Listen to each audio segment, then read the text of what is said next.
Two men are in police custody after a car chase which ended in both men being seriously injured. It was just after 2 that police pursued the 2 men in a vehicle, according to reports from a business car park near the airport. That chase ended at Lower Grays in Christchurch when the vehicle hit an embankment and overturned. Reports suggest the men exited the vehicle and pointed a gun at police. Lawmen opened fire, injuring both men, one of them seriously. The more serious of the injured was taken to QEH under a heavy police presence. Later, a number of police vehicles arrived at the QEH with several lawmen carrying guns and wearing bulletproof vests. Just after 3, the second injured man arrived at the QEH and was ushered into the Accident and Emergency Department. Police Public Relations Officer Inspector David Welch confirmed that one of the men was on the police wanted list. However, he did not reveal his identity.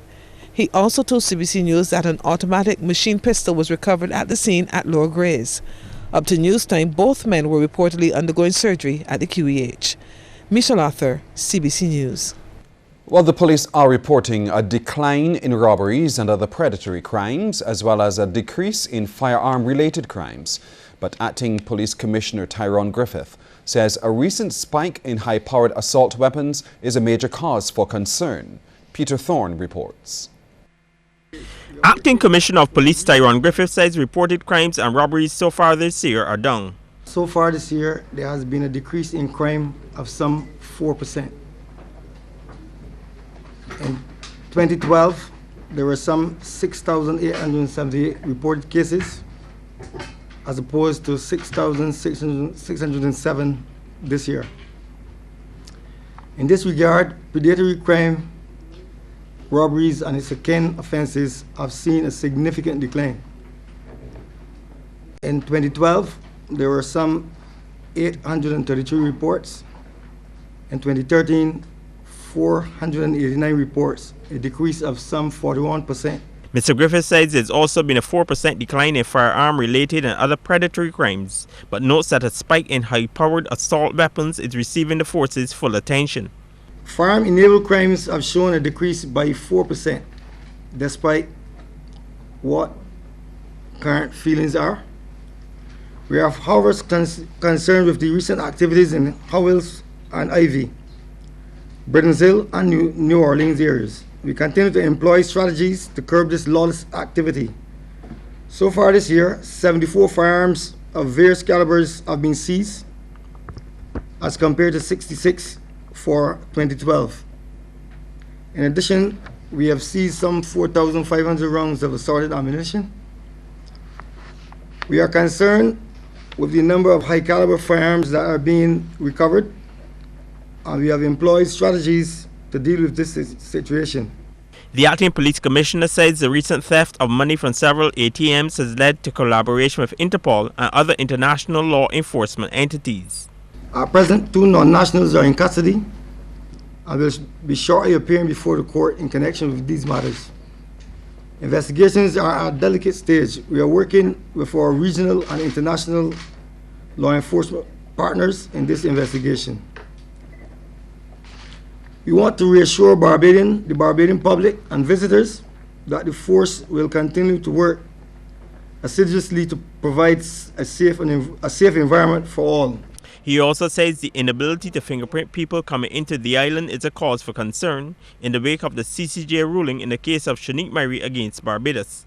The Acting Police Commissioner says he's also urging his officers to do more with less in these tough economic times and to utilize community and intelligence-led policing. Peter Thorne, CBC News. Well, later on tonight at 9:30, TV8 will be carrying a full version of that press conference held by the Acting Police Commissioner, Tyrone Griffith. Local entertainers are preparing to sing out about the rise in gun violence, so says entertainer Kirk Brown at a recently convened news conference. One of their entertainment colleagues, Irvin Weeks, fell victim to gun violence this week. I know Peter is adamant to do something in the studio, and I mean, if these artists come on together with a We Are the World type anthem, I can see the young people, the old people, and everything in between latching on to it. So you have our full support. Brown also highlighted the change in the younger members of society who have drifted away from regular church attendance and respect for fellow man. He said gun violence is insensitive as it takes away productive members of society. You go to a bar, you go to an event, you don't want to hear that your brother, sister, or any family member has been shot and killed or stabbed. Come in there, it not only affects the household, it then affects the productivity. That person is now removed from an office, from radio, from television, and then the ripple effect, their families, their loved ones, their kids. Some are unable to go to school after that traumatic event. So we will be speaking out. The Barbados Light and Power Company will have to implement a new formula to calculate the fuel clause adjustment. That's the decision of the Fair Trading Commission on an application to review the BLNP's fuel clause adjustment. At present, the BLNP uses projected fuel costs to calculate the fuel clause adjustment. However, in its decision, the FTC has recommended that the calculation be done by taking the fuel cost that was incurred in the preceding month and dividing that figure by the energy generated in the previous month.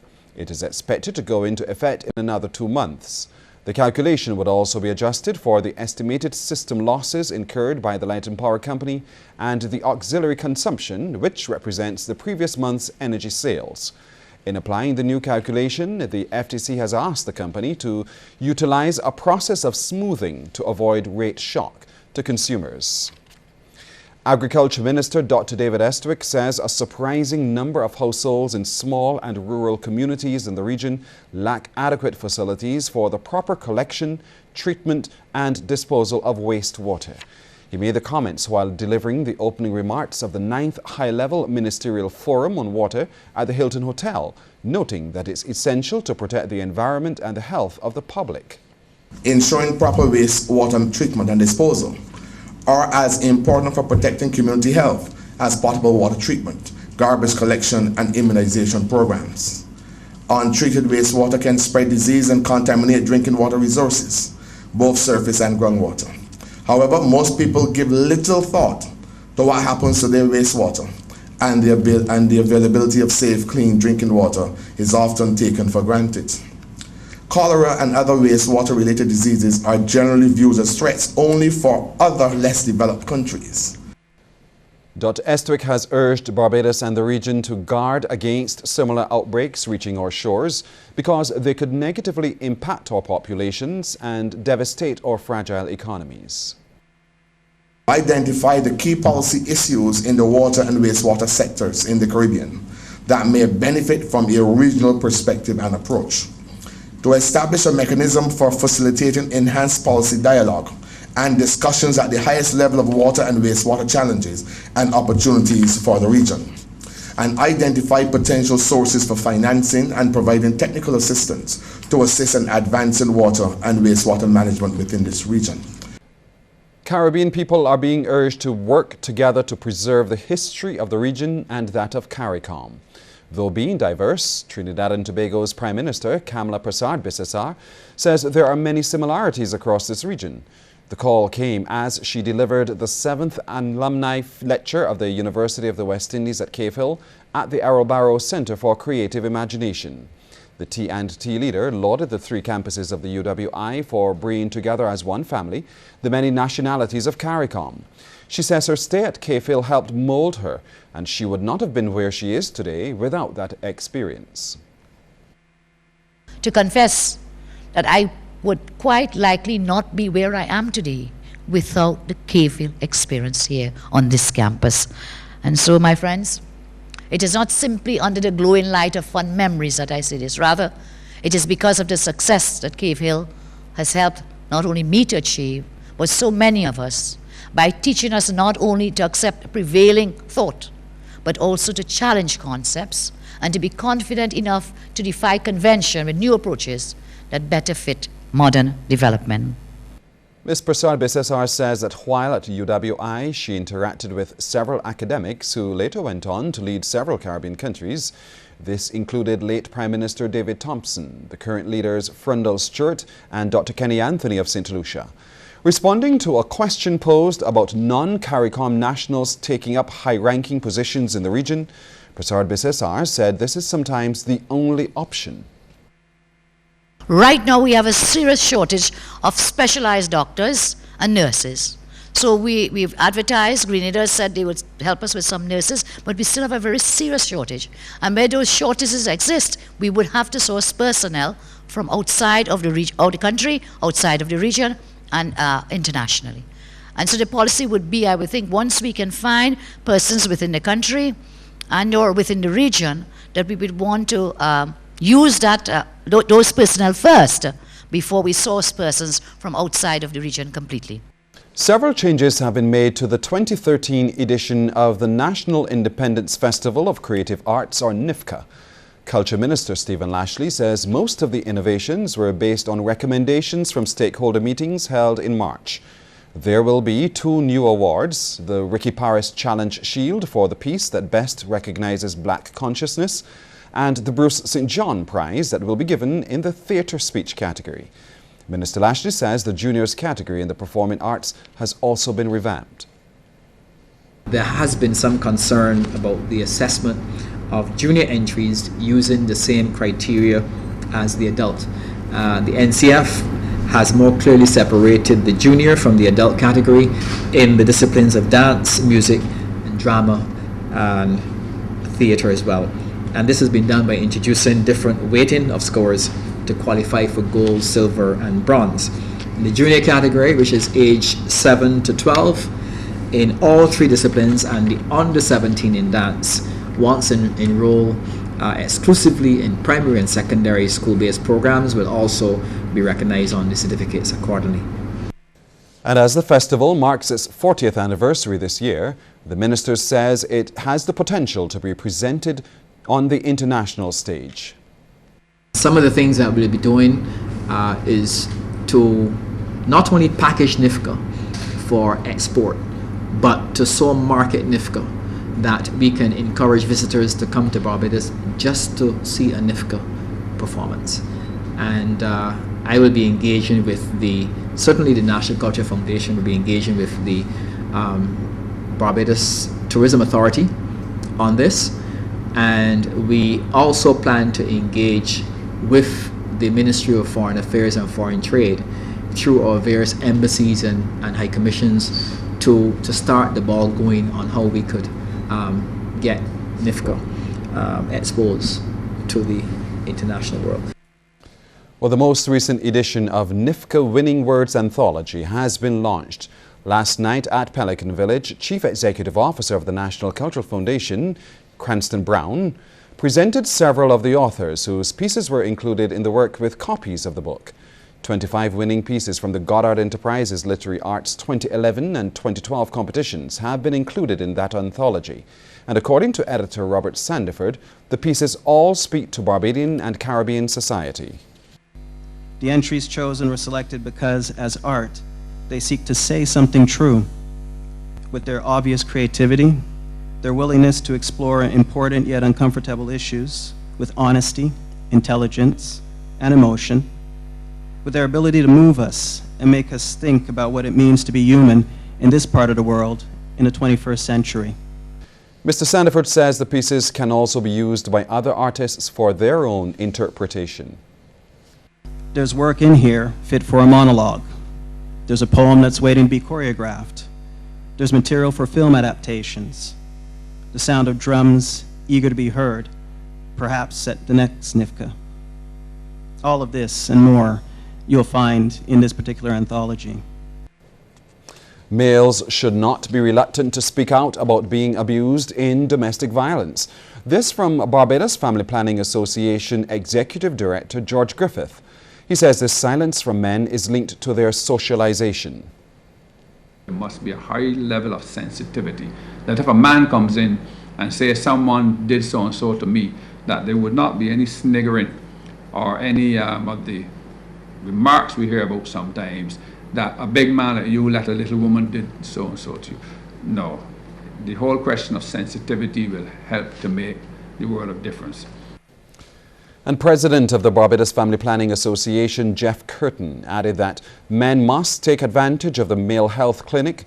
He says the BFPA provides a client-friendly atmosphere with personnel trained to handle sensitive issues. On Wednesdays, we have a men's clinic. We thought that we would open, since men are scared to go to the doctor and so forth. We thought that we will have a clinic exclusive for men. So on Wednesday evenings from about 4 to 7:30, we have a clinic room filled with just men, all right, so that they're comfortable, they go in, they see the doctor, they get their prosthetics and so forth checked and so forth. A health lifestyle advocate is worried that school children are being given too much money to buy junk food. Beverly John of Gentle Touch Health and Education Services raised the point in her feature address at an awards ceremony for participants at the First National Children's Conference on NCDs. Children who get $20 a week and $40, $50 a week, I'm amazed that parents can actually give them that money and not supply them with a healthier option, a healthy diet. And what the kids are doing, they're following by the example that's being set, and you can't really get angry with the children if the parents, and I'm not saying all parents are doing this, you cannot get really angry with the children if the parents are not leading by example. A basic caregivers course has provided the participants the skills for marketing themselves in the hotel industry. Social worker and facilitator of the 2013 course, Barbara Arthur, made the point and added that this was the aim of the program. She was speaking today at the closing ceremony of the 3-week youth development training program. Somebody can offer up 2 hours or 3 hours a week and then gain employment and be able to bring back funds into the household. So referrals will be made from people who are in hotels or in the villas or even indigenous agents on the island who want or need the service, and we'll be able to I'll be able to take up the referral, give them the information, they'll be able to go and actually do some work following from the course. Ms. Arthur says that the 13 females and 2 males have benefited from the importance of good hygiene in offering childcare services. How to keep the young person safe from danger in the kitchen, to acknowledge that there's products that are available that children might be able to drink and use and harm themselves. There was told how certain viruses are contracted through ingestion or droplets. So they was aware of bacteria and why to clean things.